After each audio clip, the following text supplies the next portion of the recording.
The Coast Guard found Dale Mercer's boat drifting 6 miles off the shore of Lake Harrow at 4 a.m. on a Tuesday. The engine was still running. His tackle box was open. His coffee was still warm. Dale was gone. But the strangest part, the part the responding officer never put in his official report, was what they found scratched into the floor of the boat.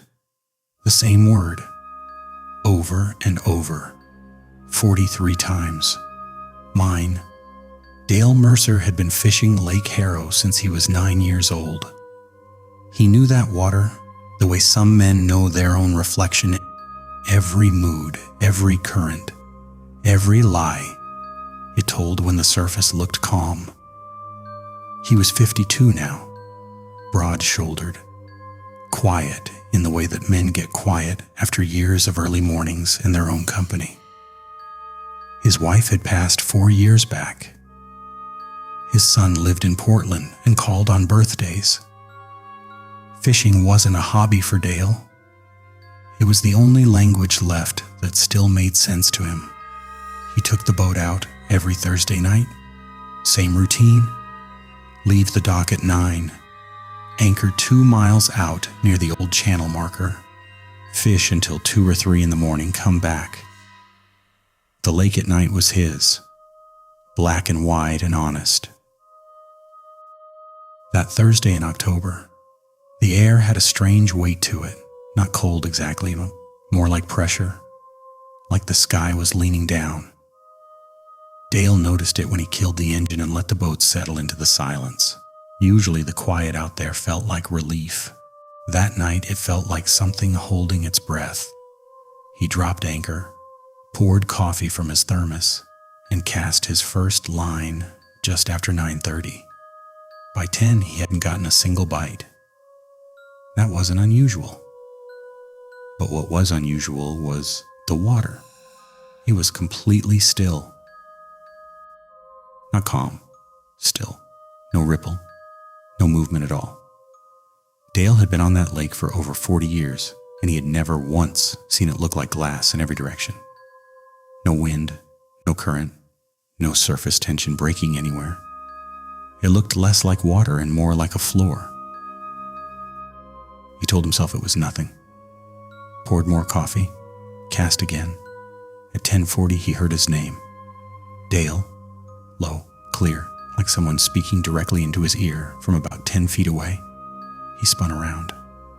Nothing. The lake stretched out black and empty in every direction. No other boats, no lights on the shore. Just him, and the flat dead water, and the hum of nothing. He sat back down slowly. Sound carries weird out here at night, he told himself. Could have come from the marina. Could have been the wind, except there was no wind. He waited. 15 minutes passed, a half hour. He cast 3 more times and caught nothing, and gradually his heartbeat settled back down to normal. Then at 11:20 he heard it again. Dale. Same voice, same distance, same unbearable clarity. But this time it wasn't coming from beside him. It was coming from below. He stood up slowly, the boat rocking just slightly under his weight. He leaned over the side and stared down into the water. The lake gave nothing back, just black depth and the faint shimmer of his own lantern on the surface. An echo, he thought, sound bouncing off the hull from somewhere. But he kept staring. He couldn't help it. There was something about the voice, something beyond just the direction it came from. It was familiar in a way that made his stomach turn, like hearing a recording of yourself and not recognizing it at first. It sounded like him, not like a man calling out to him. Like his own voice calling his own name from somewhere under 40 feet of black water. He shook his head, stood back up, and made a decision he'd normally be too stubborn to make. He started the engine. He'd go home, come back next week, write it off as fatigue or too much time alone, or the particular way October air does things to sound. He reached for the throttle. Don't. One word, from directly below. Dale's hand froze. He stayed like that for what felt like a long time. Hand on the throttle, engine idling. The word still sitting in the air around him like it had weight. Don't. His voice. His exact voice. The way he'd say it to his son when the kid was about to do something stupid. That particular flat, quiet don't that meant I'm serious. His hand came off the throttle. He didn't decide to pick up the flashlight. It just happened. The way your body sometimes makes decisions before your mind signs off on them. He grabbed the big mag light from the gear bag, leaned over the side of the boat, and pointed it straight down into the water. The beam cut down maybe 8 or 10 feet before the dark swallowed it. For a moment, there was nothing. Then something moved, deep. A pale shape, slow and vertical, rising through the black water with the unhurried patience of something that had been waiting a very long time. Dale didn't move. Couldn't. It rose through the beam of his flashlight like something surfacing from a dream. And when it finally came close enough to the light, close enough for him to see it clearly, his coffee thermos slipped from his other hand and it hit the floor of the boat, and he didn't hear it. He didn't hear anything. The face looking up at him from beneath the surface of Lake Harrow was his own. Not similar. Not a resemblance. His. Exactly. The same deep-set eyes. The same jaw that had a small scar on the left side from a fishing hook when he was 15. The same gray in the temples his wife used to call distinguished and his son called old. The same face Dale Mercer had been shaving in the bathroom mirror for 52 years. It was pale. Too pale. The color of something that hadn't seen light in a long time. And it was looking up at him with an expression he recognized because he'd worn it himself. It was relief, like it had finally found what it was looking for. Its mouth moved beneath the surface. No sound came up through the water, but Dale could read lips well enough. Decades of talking to his half-deaf father-in-law had seen to that. 2 words. Come down. Dale scrambled backwards so hard he nearly went over the opposite side of the boat. He grabbed the engine throttle and yanked it, and the motor surged, and he didn't look back. He kept the throttle maxed all the way to shore, 6 miles, the boat slamming against the dark water, and he didn't look back once. He didn't look at the water at all. He tied up at the marina so badly the harbor master would spend 10 minutes the next morning untangling the lines. He got in his truck. He drove home. He sat in his driveway until sunrise without going inside, because going inside meant being alone in a quiet house, and he was no longer sure he could trust quiet.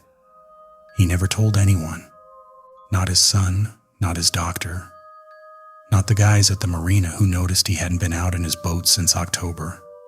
He told himself, the way people do, that there was an explanation. That the mind does strange things in the dark, on the water, alone. He almost believed it. 3 months later in January, Dale's neighbor Carol saw him standing at the end of his dock at midnight. She thought that was odd because Dale never went near the water in winter.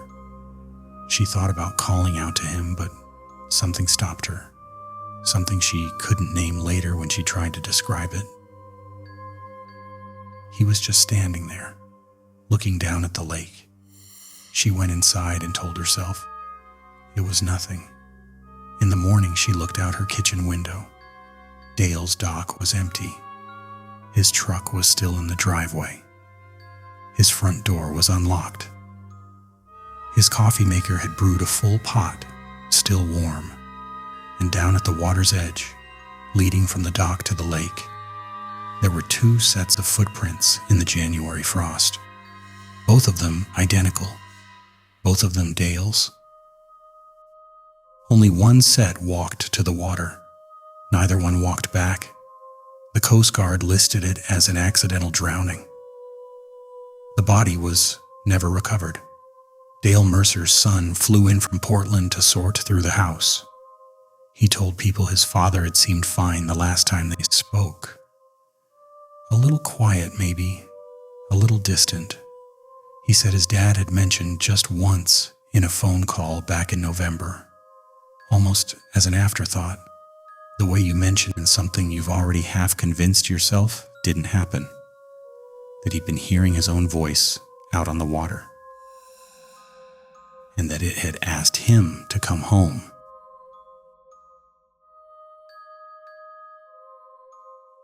Three days after the Meridian returned to port in Gloucester, Massachusetts, 2 of its crew members quit without explanation.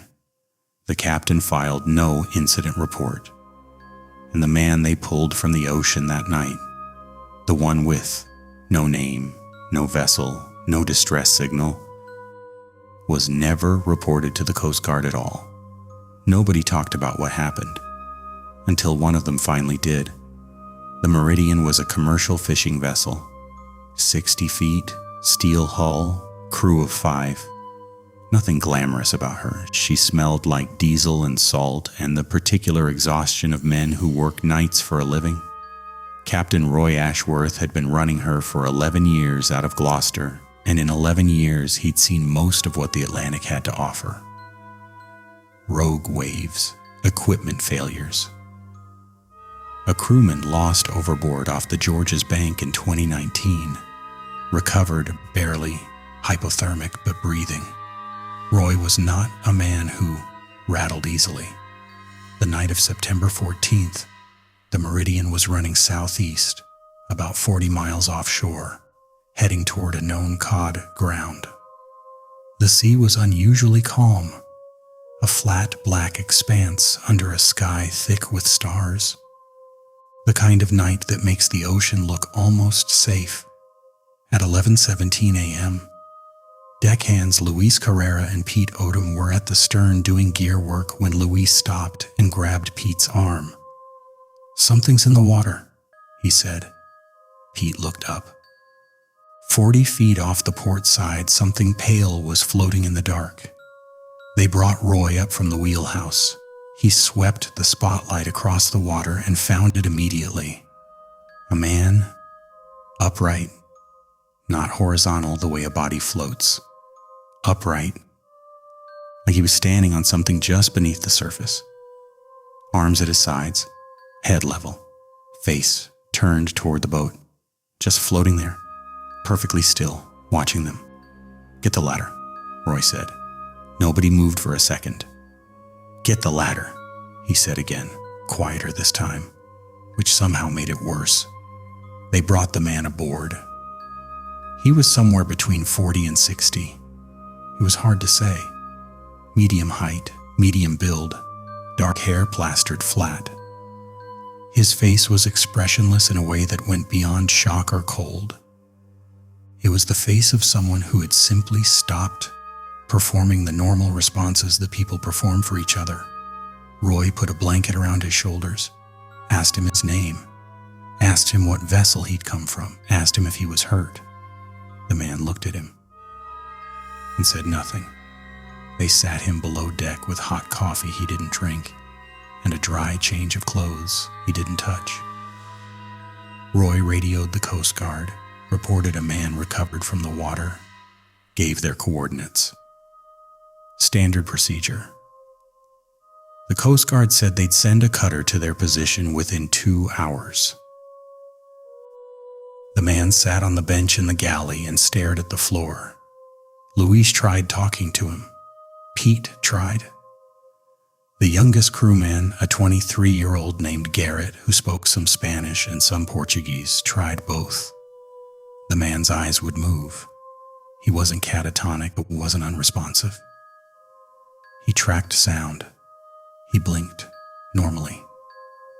Once, when Roy raised his voice slightly out of frustration, the man looked up at him with an expression that lasted only a second.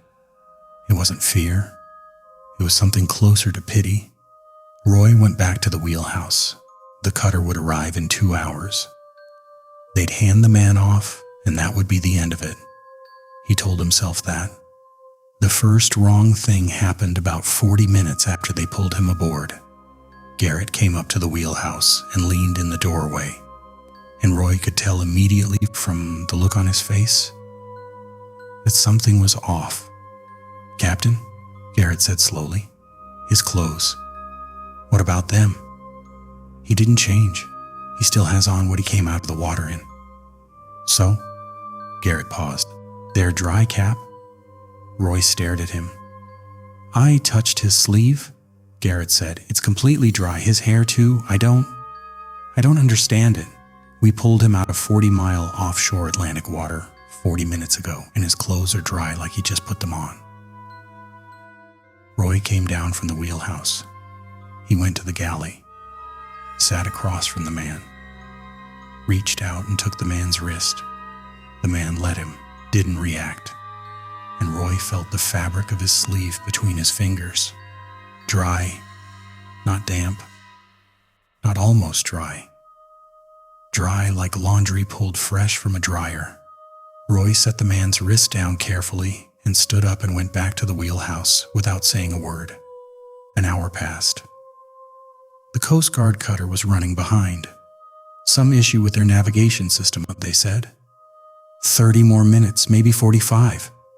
Roy watched the water out the wheelhouse window and tried to find a rational explanation and kept coming up short. At 3:10 a.m., Pete came up the stairs 2 at a time with an expression Roy had never seen on him before, and Pete Odom was a man who had been fishing the Atlantic for 22 years. "Come look at this," Pete said. "Come look right now." They went below. The man was still sitting on the galley bench. Same position, same empty expression. Pete pointed at the bench beside him. The coffee mug, the one the man hadn't touched, was sitting there, still full, stone cold. But around the base of the mug, on the bench, on the table surface, even on the man's dry sleeve where it rested near the edge, there was salt. Fine, white, crystalline salt. The residue that seawater leaves behind when it evaporates. Except this was the inside of a boat. And the man's clothes were dry. "That's not possible," Louise said from the doorway. "That's not. You don't get evaporation residue unless..." He stopped. "Unless the clothes had been soaking wet and had dried very, very slowly over a very, very long time."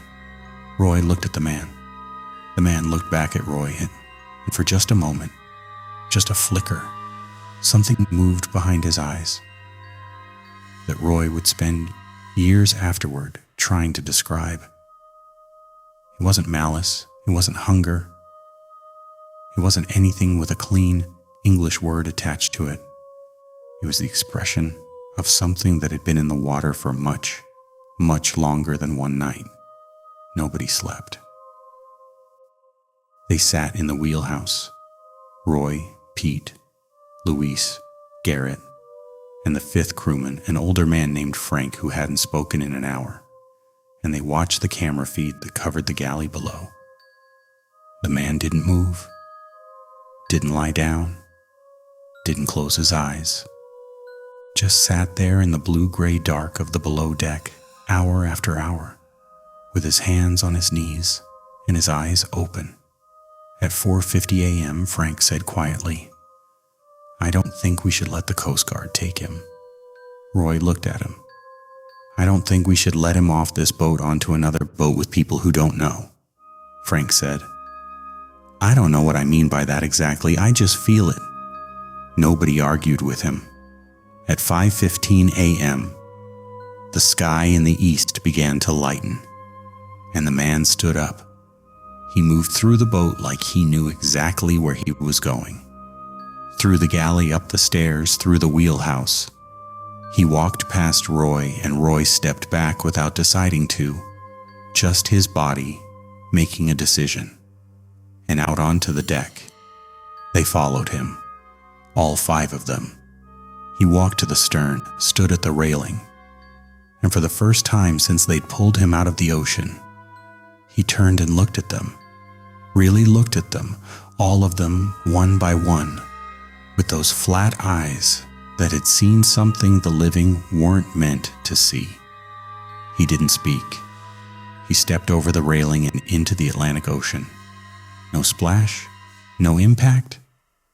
He simply entered the water the way you enter a room, upright, unhurried, and completely at ease, and the water took him without a sound. Roy got to the railing first. The surface of the ocean was already still, already perfect, like the man had never been there at all.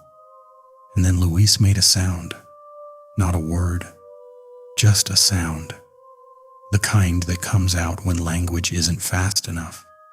And Roy looked up from the water directly below and looked out, and he understood why. In every direction, as far as the spotlight and the gray pre-dawn light could reach, heads, dozens, hundreds, floating upright in the water, just like the man had been floating when they found him, surrounding the boat in a perfect, silent ring that extended out to the edge of visibility and almost certainly beyond. Hundreds of pale faces. All of them turned toward the meridian, all of them watching, and not one of them was struggling. Not one of them was calling for help.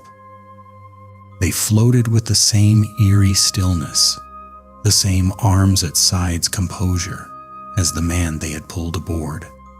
Garrett grabbed Roy's arm so hard it left a bruise. "Don't look at their faces," Frank said from somewhere behind them. His voice was very quiet and very certain, the voice of a man who had already looked and already understood something he wasn't going to explain.